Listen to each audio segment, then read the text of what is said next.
Hello everyone, I'm Nolan West. I represent Blaine, Ham Lake, and Columbus in the Minnesota State House. And we're here because, as you all know, daycare in Blaine had two teachers that allegedly severely abused many infants. And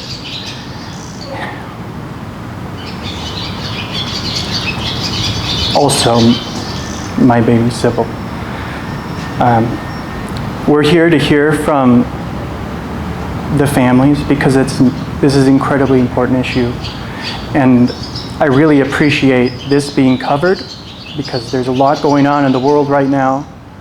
I was afraid that this kind of thing might be overlooked, and I appreciate this being covered. All the families do. So first, we'll start with what's most important, and that's hearing from the families. And then we'll talk about some legislative changes that I'm working on. And we'll take your questions after that. So first, I'd like to introduce my wife to talk about our daughter, Sybil, Megan West.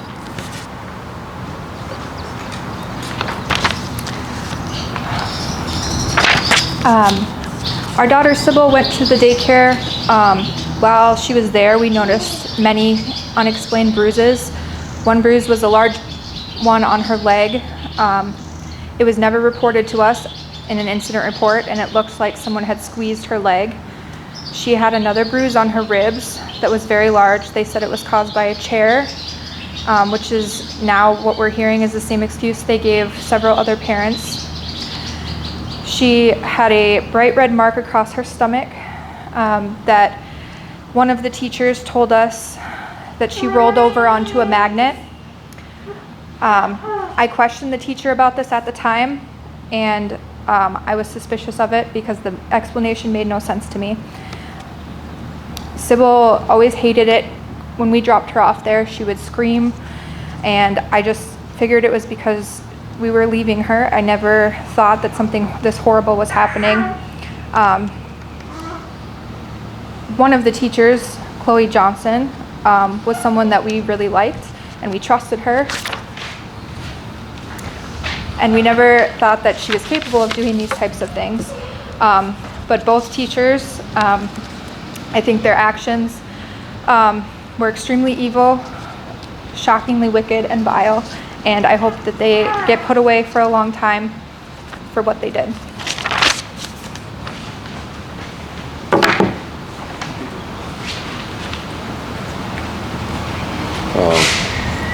I'm Cody Peck, and this is my wife Christina Peck, and this is our 5-month-old son Cassian.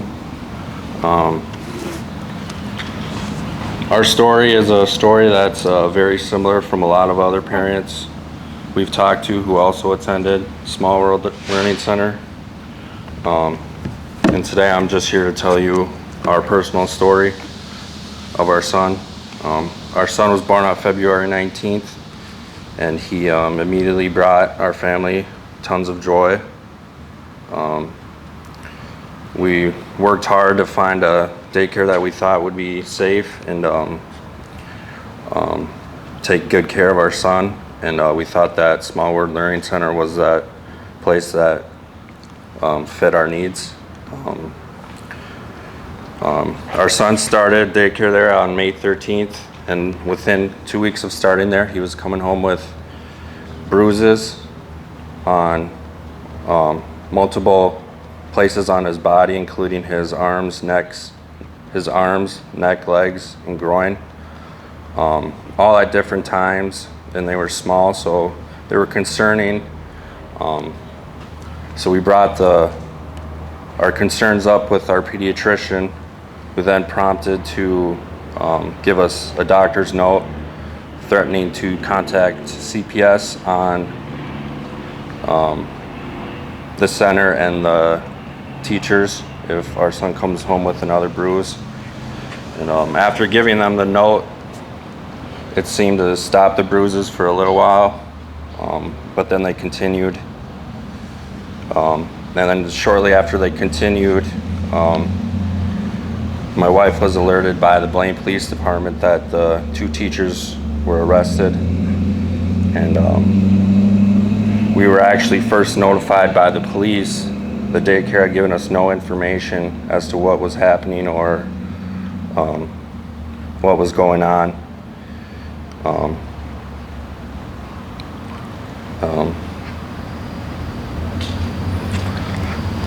Really, at this point, we just want to make sure that nothing like this ever happens to any family, and no one has to go with anything that our family and others have gone through. And if legislation or just getting the word out there can help prevent this, then that's just what we want to do.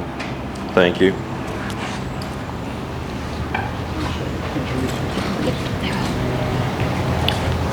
My name is Suzanne Dickinson, and the mother of Janice DeGonda and the mother-in-law of Tony DeGonda, who are the parents of infant number 1. I also provide her daycare every Friday, so I was able to do that for my kids to make daycare affordable. My granddaughter was born 9 weeks premature. She spent over a month in the NICU. She was only 4 pounds. She began daycare in April. May 9th, the nightmare began. The very first incident report said there was a scratch on her face, but they had no idea where it was from. It was signed by the staff member and a director. June 18th, there was another incident. It was reported that my granddaughter was laying on her back playing on the floor, and the exact wording is, an older kiddo threw a hard ball toy that hit her on the top of her head, leaving a cut or scrape. No director signed the report. The kids say it appeared to be more like a rug burn.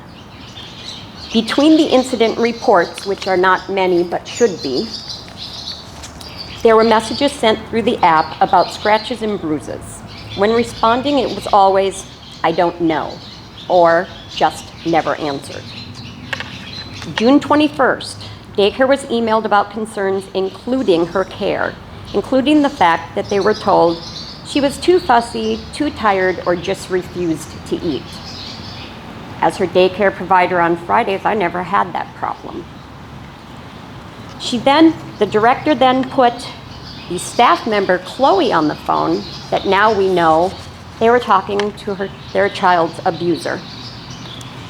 The bruising, she said, may have been from the strap of the swing. The kids were totally confused on how there were so many excuses or none. But after that day, suddenly there were no more scratches or bruises until July 11th. An incident report stated she had scratches that could be because her hands were near her head in the crib, yet she was swaddled with her hands inside the swaddle. No director signed that report. July 15th, after picking her up from daycare, they found a scratch on her arm. My daughter was told by the staff member, Chloe, that it was there when she got to work, but since no one said anything, she did nothing. They asked a report be filed. She said, well, I could write one if you really need it. That report was done, but dated the next day. It was at 8:45 in the morning, not signed by a director. Upon changing her moments later, they found many bruises down her entire body. They called immediately. No one answered, so they left a message. The morning of July 16th, the kids went in and spoke to the director, who said she would review the video and speak with the other directors. An incident report given to them stated, bruises on thighs was noticed last night by mom and dad. They could be from the infant chair, as we notice she tends to slide down when sitting, but we are not sure. This report was signed by a director. My granddaughter does not have the ability to sit in a chair, yet, as she cannot control her head. The kids went to work, leaving her there. The pediatrician did call them back and immediately said she needed to go to the hospital. I got my shift covered and met them at the emergency room. I watched as my kids were told a child abuse expert, Child Protective Services, and the police were being called. During this time, we went with my granddaughter, who had to be held down for 23 x-rays. We could hear her screaming loudly in the hallway. While waiting for the police, the daycare emailed, asking specifically how was the doctor's appointment and what they thought of the bruises and/or what it could have been from. We also received 2 more emails while still at the emergency room. As a manager at my job, I'm expected to know what is going on. Employees report to me. I make sure I know exactly the issue, what has been done, and if I cannot determine a course of action, I go to my owners and follow what they tell me to do. Shouldn't we demand this of the people we pay and leave in charge of our innocent infants and children? We need laws and licensing changed. Small World will only keep their video for 7 days. Why doesn't someone oversee the incident reports? The nightmares of not knowing are worse than knowing.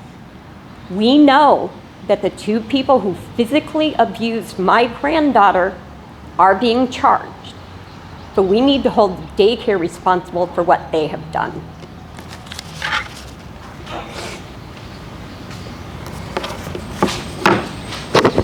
So you'll notice all the stories are remarkably similar.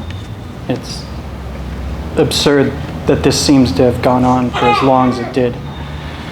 So, talking about what we can do to actually prevent this from happening again. First thing is, these individuals would not be charged if there was not video evidence. I don't believe that anyways. And not all daycares currently have cameras in any room or even the infant room. Now, 99.999% of daycares are good angels on earth taking care of children, but I don't think, given what we've seen, that we should have rooms where children are present not be monitored by video and audio. So one thing that I think makes perfect sense in this situation is requiring that. Also, in this particular instance, there was only 7 days, as was mentioned, of recording for that. And 7 days is better than no days, but it certainly isn't enough. For example, my daughter will never see video of when she was harmed because it's long gone. So a minimum of 6 months, I think, is a reasonable place to be. I film a lot of video myself. I do video. I know how much space it takes. I know what that is, and I think it's not an undue burden. That's not to discount that we don't want to make daycare even more expensive than it already is. As we all know, daycare is absurdly expensive. But the safety of our children is certainly worth it. Also, a focus on transparency to where parents, if there is an incident report, that video should be kept for 3 years of that particular room where that particular baby was present. Because under mandatory reporting law, when you're required to report abuse, that is also a 3-year window. Matching incidents up with the reporting, I think, is also a wise move. And we're just talking about footage of that particular room. So it's not 16 rooms at once being kept for 3 years. Also, when there's an incident report, families should have access to that video within 24 hours. 99.999% of daycares, again, are good, staffed by angels. But parents still deserve to see, because I can't imagine the next incident report I get of civil, I'm not going to discount, that's for sure. And I feel like an idiot for discounting the multiple violations a week that we got in incident reports. Also, a mandatory reporting, so it's required under current law. If you know or has reason to believe a child is being maltreated or has been maltreated within the preceding 3 years, you must immediately report that to the proper authorities. It doesn't appear that everyone in these settings who's required to report knows who they're supposed to report to. It's not your superiors. It's to law enforcement, healthcare practitioner, or Child Protective Services, which for Minnesota is generally your county. And we also, when you look at the penalties, we want to make sure that we get justice for these families. And we need to look at the penalties under maltreatment of a child. Under 4, there's something we can do there to increase the maximum to make sure that the punishment fits the crime. And also, when you think about an immobile infant compared to like a 3-year-old, that's a world of difference. So maybe there's even a different category we need to look at.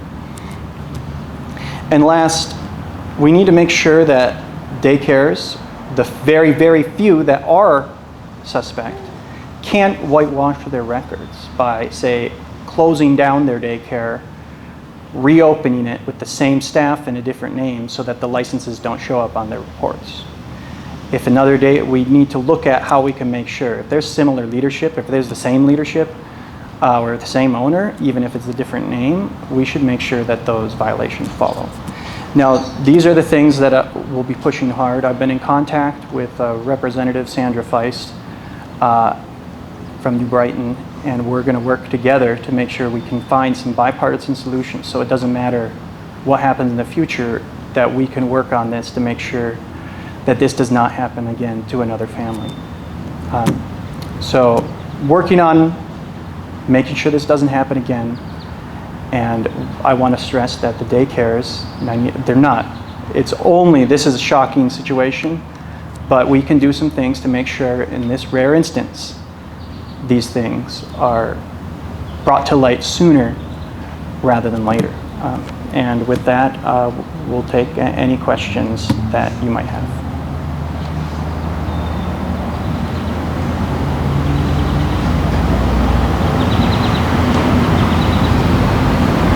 If this was happening to any other children at the daycare preceding the arrests this month? So the police are investigating as many cases as are being brought forward. So with infant 1 and 2, the families behind me, those are the chief that have generated the current charges. For Sybil, we submitted pictures and dates of her bruises, and I have heard that there are I've heard so many families have told me, and I know some are talking to the police. So there could be more, but as of the charges right now, that's just from the first 2 infants. But again, thank you for covering this. I know I'll never look at daycare the same. I know many families won't, but we got to remember the daycare are vastly full of good people, and it's just the small bad actors that we can make sure this doesn't happen again with these changes. But thanks for coming up.